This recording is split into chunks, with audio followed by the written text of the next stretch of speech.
À la une de l'actualité, le centre du Mexique et sa capitale touchée par un puissant séisme de magnitude 7,1. Selon le gouvernement mexicain, il y aurait au moins 149 morts. Une trentaine de bâtiments se sont effondrés dans les rues de la capitale.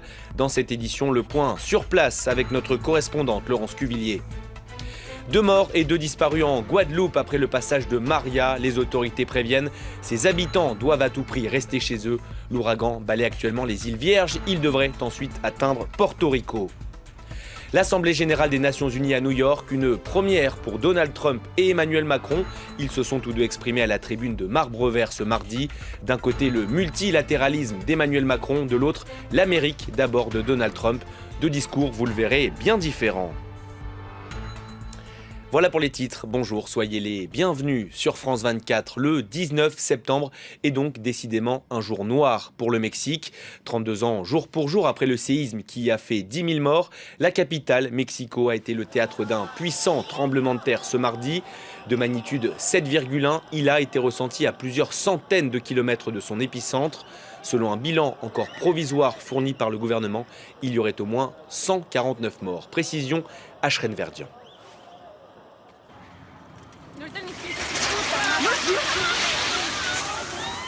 Ces images amateurs témoignent de la violence du séisme. Une trentaine d'immeubles de la capitale s'est ainsi effondrée selon les autorités. Dès les premières secousses, la population de Mexico, habituée aux tremblements de terre, s'est précipitée dans la rue et n'a pu que constater l'ampleur des dégâts. C'est horrible, horrible, vraiment horrible. C'est vraiment terrifiant. Je pense même que ça a dépassé la violence du séisme du 7 septembre. L'épicentre du séisme a été localisé près d'un village de l'État de Puebla, à 120 km environ de la capitale. À Mexico, une partie de la population a été prise de panique, des incendies s'étant par ailleurs déclarés dans plusieurs immeubles. Dans certains endroits, les habitants ont uni leurs forces pour venir en aide aux victimes et dégager les rues en attendant les secours. Nous essayons de mettre les voitures sur le côté de la rue pour permettre aux pompiers et aux ambulances de passer, pour qu'ils puissent porter secours aux gens. Plusieurs institutions comme l'aéroport international de Mexico ont suspendu leur activité et les écoles de la capitale et de l'État de Puebla ont été immédiatement fermées. Hasard de l'histoire, ce tremblement de terre intervient quelques heures après des exercices antisismiques qui se sont déroulés dans l'ensemble du pays et 32 ans jour pour jour après le terrible tremblement de terre de 1985. Il avait fait plus de 10 000 morts. Et on continue à parler de ce séisme avec notre correspondant dans le pays, Laurence Cuvillier. Bonjour Laurence. Même s'il est encore difficile de les chiffrer, les dégâts matériels sont d'ores et déjà considérables. Et sur place, l'entraide s'organise. Oui, tout à fait. Des milliers de personnes sont descendues dans les rues pour aider spontanément les personnes en difficulté. Beaucoup d'eau, beaucoup de lait aussi pour aider les personnes qui ont été intoxiquées avec le gaz. On a vu aussi des secouristes qui étaient en train de fabriquer des attelles improvisés. Donc, oui, beaucoup de solidarité qui va certainement se montrer tout au long de cette nuit ici à Mexico. Nous avons vu plusieurs édifices de plusieurs étages qui ne sont plus que des tas de décombres. Nous nous trouvions il y a quelques instants en face d'un édifice de 8 étages où les secouristes commencent à peine à faire le travail de recherche des blessés. Les conditions sont difficiles pour les recherches puisque c'est la nuit ici à Mexico et dans la plupart des quartiers centraux, il n'y a plus d'électricité. Donc les seules lumières que l'on peut apercevoir sont les sirènes des ambulances et les torches improvisées des secouristes. Donc la situation est encore très critique. Le Mexico a vraiment un visage très particulier ce soir, le visage d'une population en panique. Et il faudra certainement plusieurs jours pour prendre conscience de l'ampleur des dégâts et du nombre de victimes. Et hasard du calendrier, Laurent, ce séisme intervient 32 ans, jour pour jour, après celui de 1985. À l'époque, 10 000 personnes avaient perdu la vie. Est-ce que les autorités ont pris les précautions nécessaires pour empêcher un tel drame ? Oui, c'est-à-dire que nous sommes sur une zone tellurique effectivement très sensible. Vous vous souvenez, il y a eu un autre tremblement de terre très puissant le 7 septembre, il y a à peine deux semaines. Les habitants sont rompus aux exercices, comme vous le disiez dans le reportage.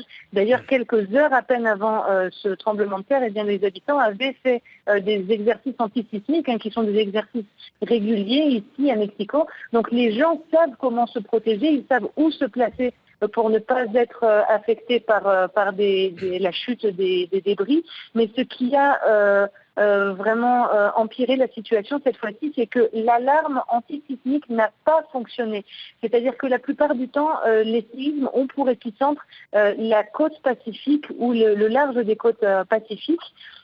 Et donc, le temps que les ondes se propagent jusqu'à Mexico, il se passe environ entre 40, 50 secondes, voire 1 minute. Et le centre de protection civile a donc le temps d'alerter la population. Cette fois-ci, le séisme était beaucoup plus proche du centre du pays et l'alerte n'a pas eu le temps d'être déclenchée, ce qui peut expliquer un bilan déjà très lourd. Merci beaucoup Laurence Cuvillier en direct de Mexico pour toutes ces précisions.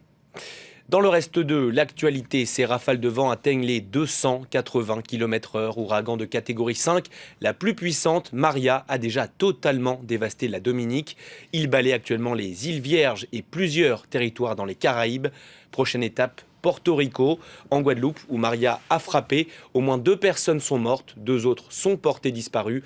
Les habitants sont appelés à ne pas sortir de chez eux. Maryse Burgot. Certaines rues de Pointe-à-Pitre totalement inondées. Des pierres au beau milieu des avenues de Basse-Terre, plus au sud, et partout, des dizaines d'arbres arrachés. La Guadeloupe redoutait le pire après le passage de l'ouragan Maria. Elle déplore un mort, une personne sortie dans la tempête malgré les consignes de confinement. Les dégâts matériels sont parfois impressionnants. Cette habitante du Gosier, près de Pointe-à-Pitre, est désemparée. Il n'y a pas de c'est plus rien. Je suis de la merde. L'ouragan oscillait entre la catégorie 4 et 5 quand il a frôlé la Guadeloupe. Les habitants n'oublieront jamais ce son au beau milieu de la nuit. De sa fenêtre, une habitante filme l'affaissement d'un cabanon. Confinés dans leur maison, les enfants comme les adultes sont effrayés. En direct du jardin. On n'a plus d'électricité. Là, il est minuit. On est à 1h, 2h du plein passage de l'ouragan. Là, ça commence vraiment à être chaud. 40% des foyers de Guadeloupe sont toujours privés d'électricité. Les pompiers sont évidemment mobilisés. Il faut qu'on aille voir dans les zones littorales où on a des concentrations de population pour s'assurer qu'il n'y a pas eu de problème avec ces populations et que tout le monde va bien. Pour l'instant, 2 personnes sont toujours portées disparues. La Guadeloupe n'est pas près d'oublier ces images de chiens errants bousculés par les vagues. L'Assemblée générale des Nations Unies s'est ouverte à New York ce mardi, l'occasion pour les dirigeants de la planète d'afficher leurs ambitions sur la scène internationale. Très attendu, Emmanuel Macron a mis l'accent sur le multilatéralisme. Parmi les autres grands thèmes abordés ce mardi, l'accord de Paris sur le climat qui ne sera pas renégocié. On écoute le président français. Mon pays, devant cette Assemblée, avait promis un accord universel à Paris. Il a été obtenu et signé dans cette salle. Cet accord ne sera pas renégocié. Il pourra être enrichi de nouvelles contributions, de nouveaux apports, mais nous ne reculerons pas. Je respecte profondément la décision des États-Unis et la porte leur sera toujours ouverte. Mais nous continuerons avec tous les gouvernements, avec les collectivités locales, les villes, les entreprises, les ONG, les citoyens du monde, à mettre en œuvre l'accord de Paris. Et lui aussi prononçait son premier discours à la tribune de l'ONU. Sans surprise, Donald Trump a évoqué les grands dossiers du moment, la Corée du Nord bien sûr, mais aussi le nucléaire iranien, sans oublier la crise au Venezuela. Le président américain s'est également adressé à ses compatriotes avec toujours le même message, l'Amérique d'abord. On écoute Donald Trump. En tant que président des États-Unis, je placerai toujours l'Amérique d'abord. Tout comme vous, en tant que dirigeant, placerez toujours et devrez toujours placer vos pays d'abord. Emmanuel Macron, Donald Trump, deux discours donc au ton bien différent. Si l'un place les États-Unis au centre de l'échiquier mondial, l'autre avance l'argument de la coopération internationale. À New York, l'analyse de notre correspondant Emmanuel Saint-Martin. On a vu d'un côté un Donald Trump qui, lui, est venu avec une vision du monde dans laquelle il disait finalement c'est la nation, c'est le patriotisme qui permettra aux nations de progresser.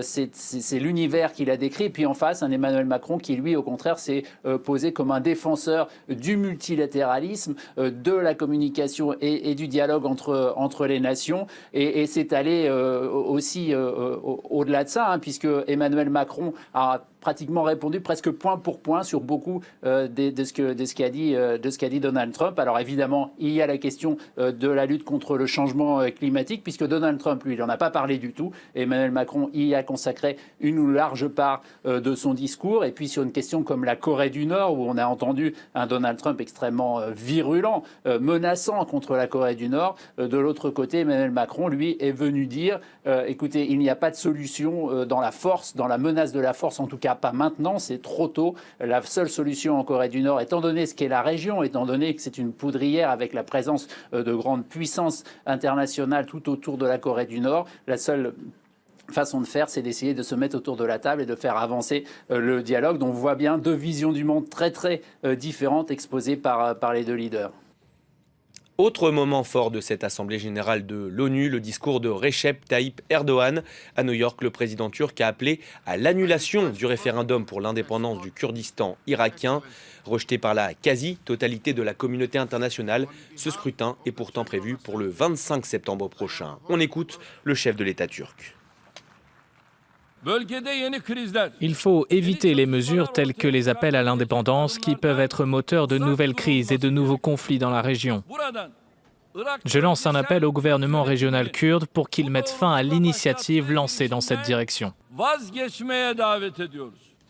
Les Nations Unies qui tirent la sonnette d'alarme au Bangladesh, dépassé par l'afflux des Rohingyas. Le pays va recevoir une première aide financière de 30 millions d'euros. Elle devrait augmenter ces prochains mois. Sur le terrain, vous allez le voir, les distributions de vêtements, d'eau et de nourriture sont souvent chaotiques. Reportage signé Constantin Simon, Mandakini Galotte et Maïssa Awad. Aux abords du camp de Kutub Palong, c'est la loi du plus fort.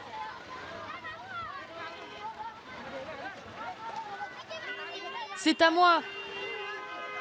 Donne-le-moi! Non, c'est à moi. C'est à moi. Je l'ai attrapé en premier. Éloignez-vous du camion! Ils ont fui la Birmanie, ils n'ont plus rien. Et ils veulent que le monde sache les horreurs qu'ils ont vécues.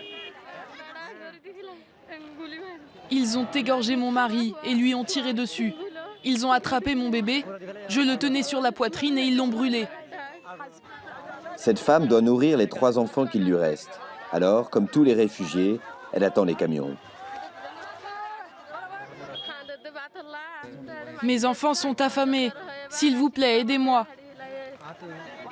Chacun attrape ce qu'il peut, mais elle reste en retrait. Ce soir, elle va rentrer les mains vides au camp de réfugiés. Autre problème pour ces Rohingyas, le manque de médicaments. Quel est votre problème? J'ai des problèmes gastriques. Autre chose? Non. Prends ça 2 fois par jour. Ahmed, un jeune docteur bangladais, a décidé de leur venir en aide.